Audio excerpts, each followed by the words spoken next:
The history of Germany, or Deutschland, is not that big in comparison to other nations.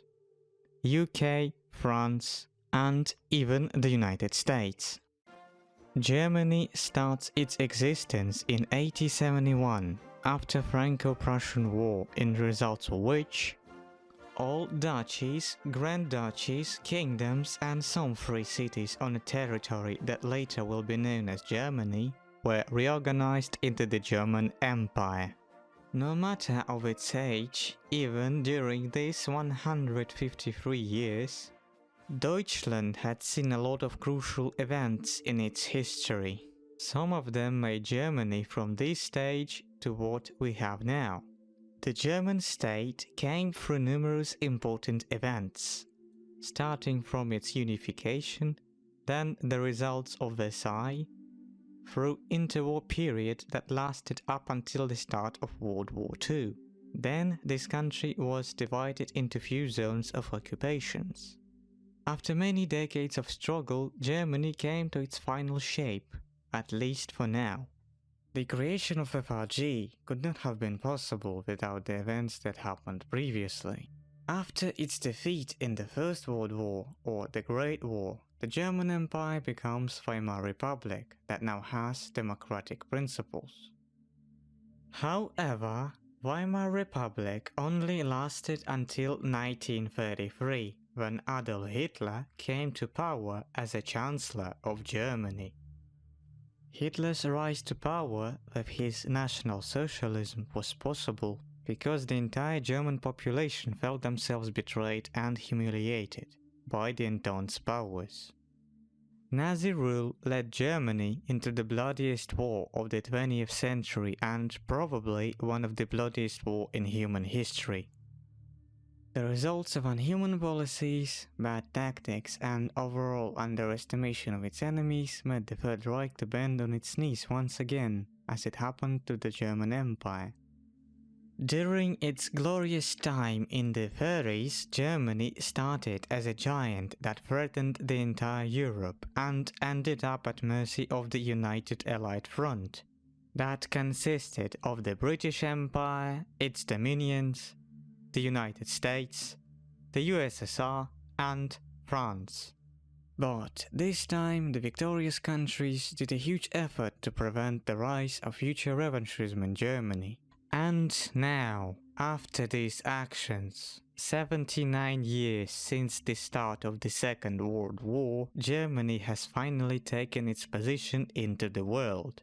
This country no longer has any territorial disputes. No more lost glory, no humiliation, no grand plans. The only thing Germany has is the future.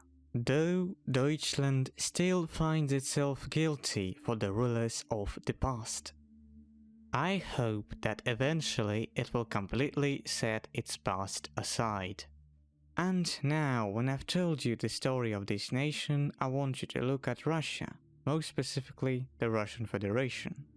I can undoubtedly say that Russia tries to re-establish itself from the ashes.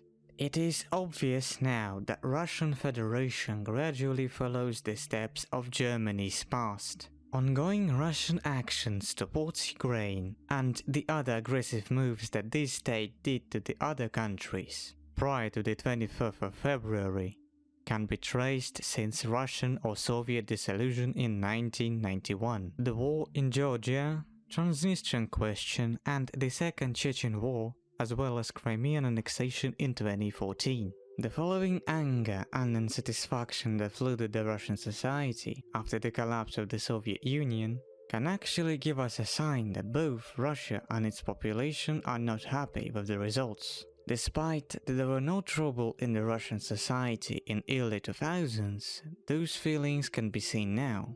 I can only imagine what may happen if Russia continues its aggression. We don't have much options to choose from in terms of which country can be up next. There are few of them, the Baltics and Kazakhstan. One day Russia will want to go all in towards the West, because the West destroyed the USSR, at least in the Russian eyes. In this case, I want to make a hypothetical situation where we can observe Russian inability to compete with it, both military and economically. Russia is unable to do it, because the Russian Federation is not a superpower, unlike the United States. If we compare both sides, Russia and the United States, we will see that Russian army, Russian economy and Russian society are not very reliable and stable. I can say that Russian Federation is not ready for the big war, and frankly speaking, it will not be able to do so in the future. If it tries, it will be defeated. So, let's go back to the main topic of this video. What if Russia follows Germany's fate after the World War II? Does it worth it? Is it necessary?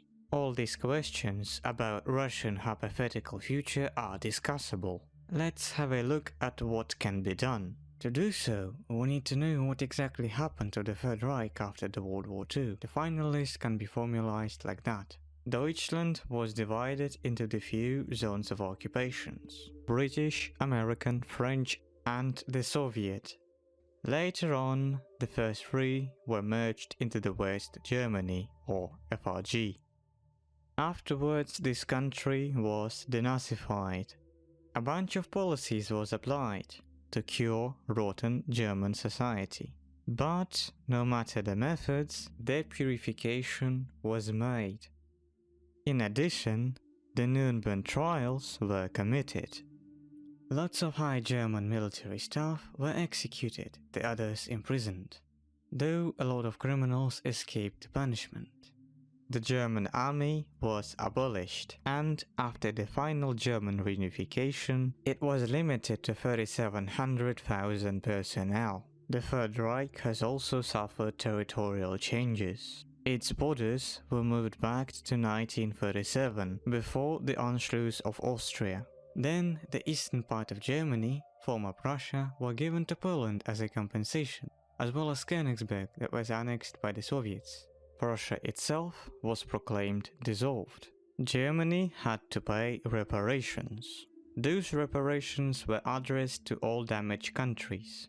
For example, France made Saar province its protectorate to repay damage that France received. Forced labor as well as some intellectual properties were counted as a payment too. Some territories initially were given to the other countries, but later Germany bought them back with money. Germany was deindustrialized. It was made to prevent its further ability to wage aggressive wars, as well as part of reparations. All these actions were applied to this country in results of Paris Treaty. Now, after all the information mentioned, let's consider what can be applied to Russia if we consider mentioned scenario. At first, all these future actions must be possible and achievable. If we consider possibility, we will have to keep in mind that the entire chain of events must lead to Russian eventual collapse. If we consider achievability, we have to rely on resources that we possess, and also we need to commit all these actions according to the 21st century standards. We have to act as civilized people. Based on that, I can give you some possible solutions. Russia will have to pay reparations. When hostilities end, all the damaged countries might want to demand money to rebuild themselves. Besides money, those reparations can be paid by workforce, resources, and goods produced in the Russian Federation, as well as beneficial market access. We may even consider silent scenario. Territorial question has to be solved as it was done with Germany. Every disputed territory has to be returned to the owners. When it is not possible, we have to rely on referendum. As for the natives who are not Russian, there are two options for them. Either they are going to be independent or they will receive autonomy, this time for real. Russian army needs to be decreased in sizes, thus this country will not be able to attack its neighbors in the future. In addition to that, the Russian nuclear arsenal has to be reduced to defensive minimum or removed completely. So there is not going to be nuclear threats from the Russian side. A demilitarized zone can be established via treaty. But it is not mandatory though. Some countries might still feel themselves threatened by Russia even after its demilitarization and government changes. In this case, Russia might be forbidden to use its army against any nation. If prohibited, a vast collective strike has to be applied to it. Speaking about new Russian government, political changes is up to debate. For sure, the future Russian government has to be at least reformed, if not redrawn for scratches. We have to bear in mind that Russia never had a true pluralism of ideas within itself for decades, only tyranny. The democracy is not going to work in Russia because it never did. A new regime has to be close to Russians in terms of governing. It should be friendly towards the West and the Russian neighbors. Some forms of autocracy might work more efficient than democracy, at least in my view. In addition to governmental changes, we have to work with the Russian population. The future Russian state has to be desovietized. The route of Russian aggression follows the same path as Germany. To prevent revanchism and future withdrawals of the map, a complicated work of desovietization has to be done, as well as a mission to provide civilization to the entire vast country of Russia. For more than a century, Russian people were under collectivistic oppression. The brainwash made by Lenin's Bolshevik government made a huge scar on Russian population. Though initially, after the collapse of the USSR, it was not visible, but came later in years to come. This is why we may consider occupation. The victorious countries has to do the same actions in terms of temporal division of Russia to increase Russian recovery speed, as it was with Germany. The occupation zones are optional, but because of the Russian sizes, without partitioning, it will be much and much harder.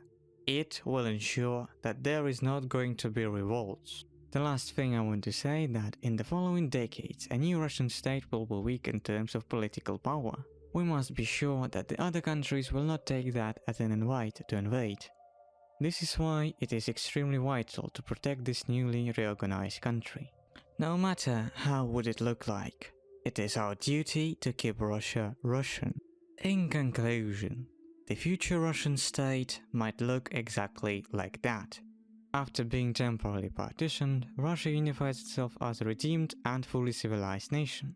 A new Russian government, after being desovietized, pays reparation to the damaged countries. Some territories were returned to their owners. The other areas were given as payment to beneficiary countries. In addition to that, we may see many independent national states. Russian army was severely reduced. Russia is capable to defend itself, but no more.